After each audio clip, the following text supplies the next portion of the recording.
The social soda. Take 2. Hey guys, Part 2. We are back. Sorry, I don't know what happened, but it's live, so it happens. But we were actually we were having a really good conversation, guys. So if you are using social media, whether it's Facebook or Instagram, Twitter, whatever it is, here are some of the mistakes that we commonly make. So go ahead. So we were talking about overposting. Yes. And then you roll your eyes. You're like, yes. And so that's what happens. And then one other mistake that it's very similar to that, and I hate this one. I can't stand this one. And I see business owners do this a lot, and it's hurting them. And they're wondering why they're not growing on Facebook, or they're growing on Instagram, or they're growing on different platforms, and they don't get the reason why they're not growing. So if you go to my Instagram, and you guys are very familiar with that, you see one type of content there, right? But whatever I post there, I don't post that on Facebook that same day, or even for several days. So the content that I'm seeing on Facebook is different versus the content that I'm seeing on Instagram. And one of the reasons why is because people think that social is just post. And as we were talking, you're focusing more on quality over content. It's not about just posting for the sake of posting. It's posting but being strategic and really understanding who your audience is. Where I know my audience on Instagram is 24 and 24 to 30, about 24 to 30-ish. And on Facebook, it's slightly older. And so I have to talk to people differently. Right. And they don't talk to people differently on the different platforms. They take the same picture that they post on Instagram and it shoots over to Facebook because there's a little feature that says, do you want to send share to Facebook, and it shares everything to Facebook. And so what happens is people come to the social soda on Instagram and they're going to want to know more information. But if you post the exact same stuff on Instagram that you post on Facebook, when they go to Facebook, what are they going to do? They're not going to follow you because you're boring. It's the same information. But if I know that I'm going to follow that and I'm going to see a life in like the day in the life of social soda on Instagram. But then when I go to Facebook, I see all the live videos, the actual, conversations they're having, what they're doing, what they're working on in the community. I mean, just the action shots, the real life video. Then I know that I'm going to follow both of those things. Why? Because I want to see both of those. And then likewise, if you have a YouTube and you post whatever it is, or if you have a podcast and your podcast is, slightly different, same topic, but giving me different information, then guess what? I'm gonna follow you on Instagram. I'm gonna like and follow you on Facebook, and I'm gonna subscribe to your podcast. Why? Because you're giving me so much value that I want to follow you everywhere. And that's when you start really developing true fans. You really start getting them to follow you everywhere. So that is one of the biggest. I think that if we take away anything here, that is the biggest mistake that all business owners are doing, that they're using one piece of content and they're like, okay, share it everywhere. Go to our social media.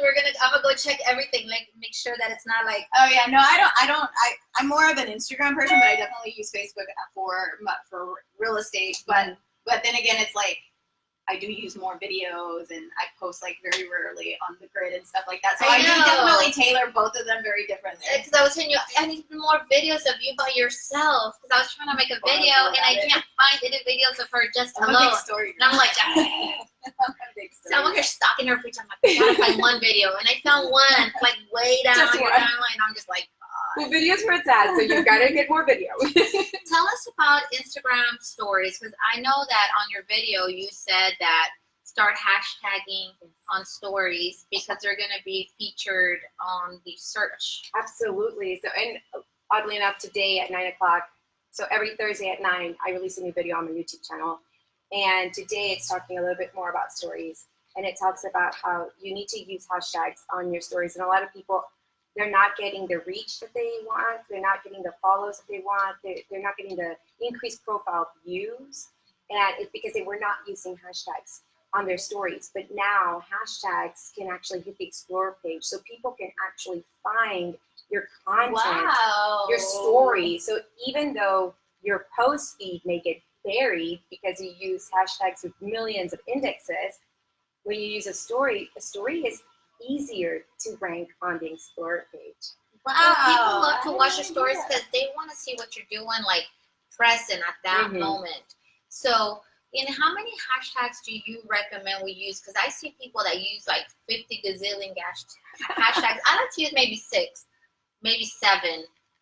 But I don't know. Sometimes I just use like 3 or 4. But how much is a good amount? What I recommend is whatever Instagram gives you, you use it all. So if Instagram lets you use 30, you use 30 on the post. If Instagram lets you use 10 in the stories, you use all 10 in the stories. Now there's times where you may not have, like I can't use all 30. What am I going to come up with? And so you're a little bit more specific and a little bit more strategic and very niche down. And you can do maybe a set of 15, 20 hashtags in a post, and maybe even 3 hashtags in a story. But you're very narrowed down. You're very specific. These are the hashtags that you know people are searching for, so they're going to find your post. And so it's not about posting hashtags. As you said, sometimes it's like overkill. It's about really using hashtags that people are searching to find you. So you guys, whether it's a social soda or real estate or commercial real estate, if I was looking for a commercial realtor in Houston, I would type in Houston commercial realtor, commercial real estate Houston, because first of all, I'm in Houston and I need to find someone local. So if you're constantly using those and you're seeing yourself as the authority in commercial real estate here in Houston, then guess what? I'm going to find you, because I bet you that no one else, no other commercial realtor is thinking that way. Yeah. You've got to think the way your clients think. What are they going to type in that they can find me? And I love that you touched on that, because the whole niche situation, because it's like if you type in realtor, that's going to get lost. That has like millions of followers. I've even gone to the point where I even tell clients, I was like, no, you're Houston Edo realtor. You know, if you want to find a house in East Downtown, you're going to be that person. Put Edo in there, put Galleria in there, put Cypress in there. Like, start getting even tighter with your hashtags. Mm-hmm. I love it. I mean, you are just like a wealth of knowledge. I could like sit here and pick your brain like all day. I know, like I'm just like thinking you're talking. I'm thinking of all the things that I now you have to do in all our pages. So I'm just like, oh, excited. No, I'm excited though. It's not. It doesn't feel like work. I'm thinking about what can I do different. So what's next for Jade Franco? Yeah. What do you have in the works? I know you're a busy gal, so. Well, since you guys binge watch my whole Instagram for Business series on YouTube, I'm actually launching my Instagram like a social boss course. I know, I'm really excited. I've been wanting to do this all year, and it just finally happened. And I said, you know what, I just got to do it. I was sitting down with a friend. He's like, what's the best way to eat an elephant? And I was like, I don't know. I mean, I can't eat a whole elephant. He's like, exactly. You got to eat it bit by bit. So what I started doing is I started taking like one lesson, one module at a time, and started building it. And I'm almost done. I should be done this week, and it officially launches August 15th. And with that, I will officially launch Social Boss Academy. So Social Boss School will also launch at the same time. And its first course is Instagram like a social boss. So I'm really excited about that. Oh my gosh. Now, is that going to be an online course, or is that going to be a physical? Okay. No, it definitely is an online course. I am a little too busy to have courses live. I do a lot of coaching and one-on-one, and then when I work with my clients. So for me right now, the best way for me to give you the information is to have it available for the masses online. That is so awesome. I'm so proud of you. Thanks. It's my baby. I'm so excited. I'm so proud of you. And in there, I teach like all the secrets. Like it's not your regular Instagram course where it's like, oh, make sure it's pretty posts, and make sure you use your hashtags, and make sure that your feed is, you use Planoly to schedule your feed. No, it really is like down to optimizing SEO, search, thinking like your client so people can find you. These tricks that I use to have people come and view my profile and create more engagement, how to go out there and start looking at other accounts and how to target their followers, especially if their accounts have a lot of comments and people are buying that person's stuff and they're really engaged with that person. How to attract those followers and bring them over to you. Yeah. Taking similar accounts and really starting to develop that tribe. And I'm really excited because it really is a more wholesome, and it gives you way more of those secrets and hacks. Well, there you guys have it. I mean, stay tuned, guys. I mean, that's going to be out in no time, right? 15 days. Wow, Well, scary. So if anybody wants to, I would say get started on social media, what do you recommend how do they start? So I always recommend the clients that they can't afford to get a social media manager or marketing strategist. You can't afford that. Start with one platform.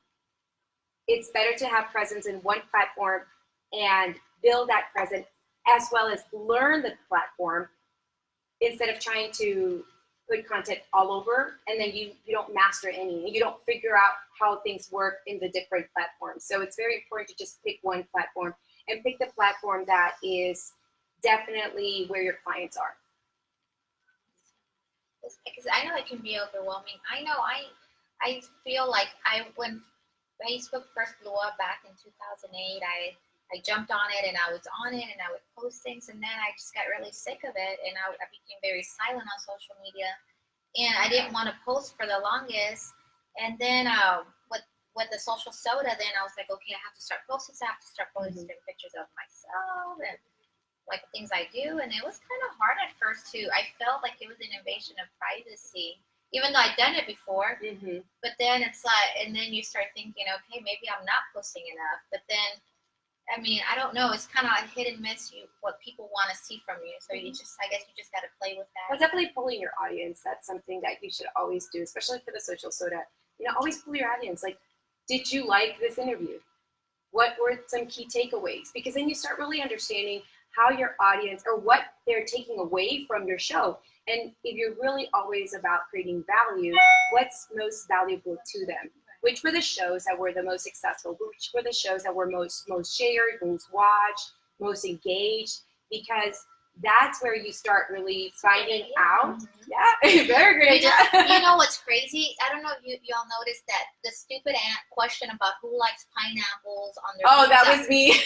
I answered it. Yes. And I don't know who Millie is. I don't know who Millie is, but then she started. Millie? I clicked on her name. I'm like, she is not my friend. She has no mutual friends with me. She's some lady from Tennessee with Millie, and she started this debate of who likes pineapple on their pizza.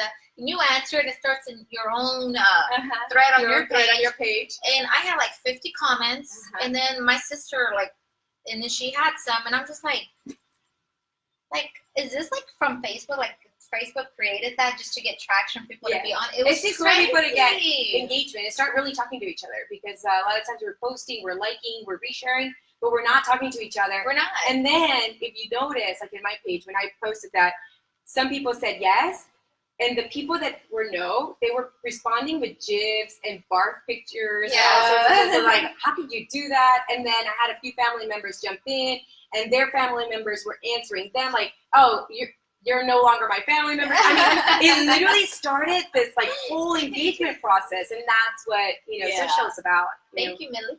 Yeah, thanks, Millie. It was crazy. I was like, who is this? And then because it's like, help me answer debate, or I don't know how it started. And so I was like, no, I don't like pineapple. Ew.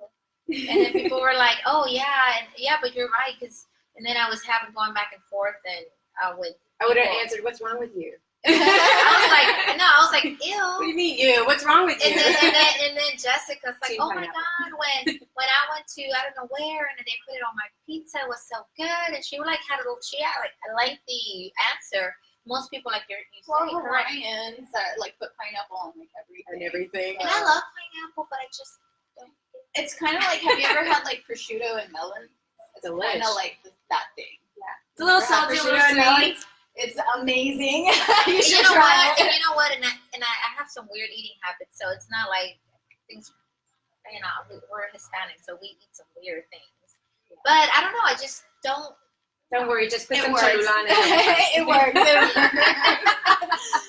But yeah, it was crazy. But and you're so right, because I noticed that I'll go down my timeline and I'll like everybody's status, but I rarely engage with other people and say, unless it's absolutely something that I love and I want to comment on it.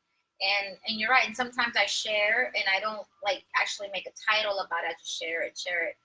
You know, so I guess we should start like engaging more. Talking more to people. Yeah, I agree with you because I'm guilty of that. Posts. I'm guilty of that. And we've got to talk back. I mean, think about it. If we get into the habit and the patterns of scrolling through and just double tapping, then imagine where social will be in 2 years. I mean, we're not doing anything. We're not engaging. And imagine what level of like where humanity will be if we actually don't start having social interactions. Because there's statistics show that people are interacting less in person and they're relying mostly on social. Right. But if you're just scrolling through, then that means that you're no longer interacting with anybody. So then what would be the point of social media? Just so you can kind of like snoop on people's lives and not really interact with others? Makes sense. It's kind of crazy. Any other questions? Do you have anything else you'd like to say? No, I'm just so grateful that you guys had me. Finally. We're grateful that you're here. I've been like, since I met you, I was like, I want to get this girl on. She's amazing. Go check out her YouTube channel. So it's like, I really look up to you. I mean, I look up to you, girl. I love your show. I love your video. Me too. So I guess we can say safely that social media is not a fad. It's here to stay. It's here to stay. It's gonna stay for a long So time. let's add quality to our posts. Yes. And guys, please do me a favor. Go follow Jay Franco on all of her social media platforms. And if you really want to know, if you really want to get YouTube. If you really want to kickstart your social media pages and all of that, go check out her YouTube channel. Go subscribe, go like. I think you are going to really fall in love with all of her videos. I mean, she's amazing. She's charismatic. And you know what? It goes like that because that's how amazing she is. She gets you really engaged. Thanks. I feel like I'm now Netflix. You binge watch my videos. It feels so special. And I'm like, man, that's awesome. Makes me so happy when people say, you're awesome. I found so much great value. That's a little hard to do. I love it. Well, Jay, thank you so much.